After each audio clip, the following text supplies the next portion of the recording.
ירושלים של זהב ושל נחושת. Vos cris ce soir vont arriver jusqu'à si je vais vous entendre. Vos cris de protestation contre ce reportage, on ne vous entend pas.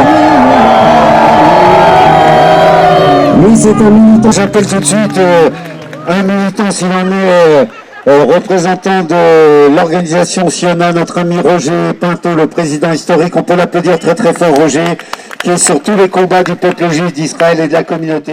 Chers amis, mesdames et messieurs, merci de répondre à notre appel, qui est comme d'habitude un appel de protestation. La reconnaissance de Jérusalem comme capitale de l'État d'Israël et d'un hypothétique État palestinien est inacceptable, car il n'existe aucun pays au monde qui n'a comme ville ou comme capitale deux États. Dans cette reconnaissance s'imposeraient unilatéralement les frontières qui seraient les lignes de 1967, lignes d'armistice qui n'ont jamais été retenues par aucun des belligérants. Halte au mensonge est notre réplique essentielle. Halte au mensonge. Et nous sommes actuellement, et par la presse française en particulier, inondés par les mensonges. Notre plaidoyer est un coup de gueule contre la haine et le mensonge qui se propage dans notre pays. Nous voulons dénoncer la désinformation systématique dans le conflit israélo-palestinien. Tout est fait pour présenter Israël comme coupable. La sémantique utilisée par un certain nombre de médias comme l'AFP, Libération, Le Monde, La Croix, France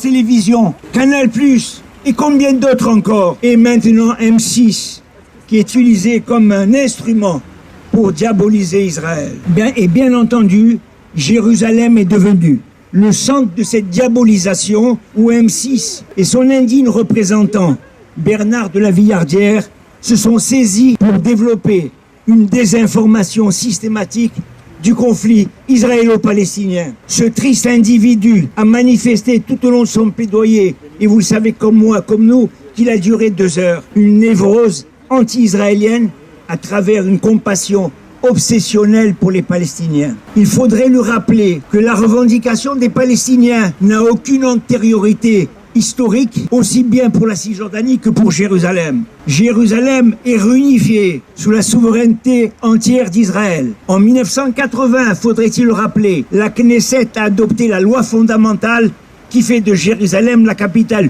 une, indivisible d'Israël.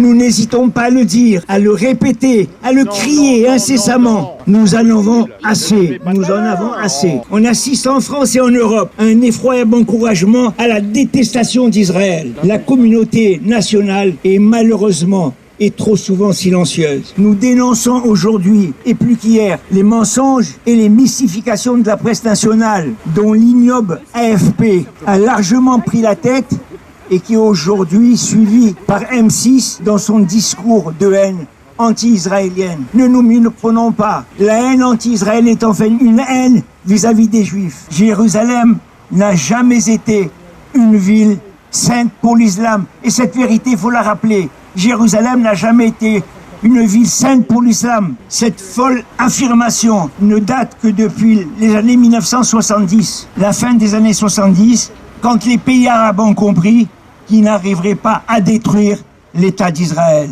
Et sans la moindre remise en cause, les pays occidentaux ont gobé le mensonge qui ferait de Jérusalem la 3e ville de l'islam. C'est faux, c'est inadmissible d'essayer de nous faire digérer de pareils mensonges. Le monde occidental, et en particulier notre pays, devrait s'inspirer d'une parole extraordinaire qui a été dite par monsieur Aznar, l'ancien Premier ministre espagnol. Monsieur Aznar a dit « Israël est une partie fondamentale de l'Occident. L'Occident est ce qu'il est grâce à ses racines judéo-chrétiennes. » Il dit que l'Occident est ce qu'il est grâce à ses racines judéo-chrétienne. Et il dit encore quelque chose de plus intéressant. Si la composante juive, écoutez bien ce qu'a dit M.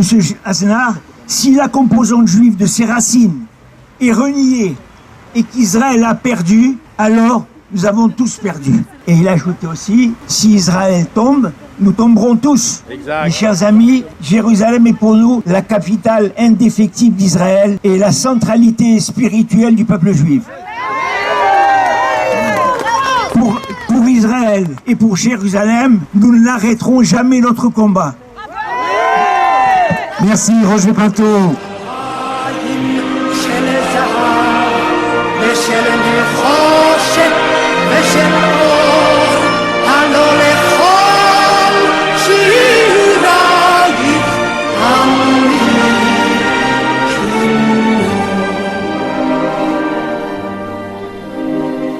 קצרנו אל בורות המים, לשוק ולכיכר, שופר קורא בהר הבית, בעיר העתיקה.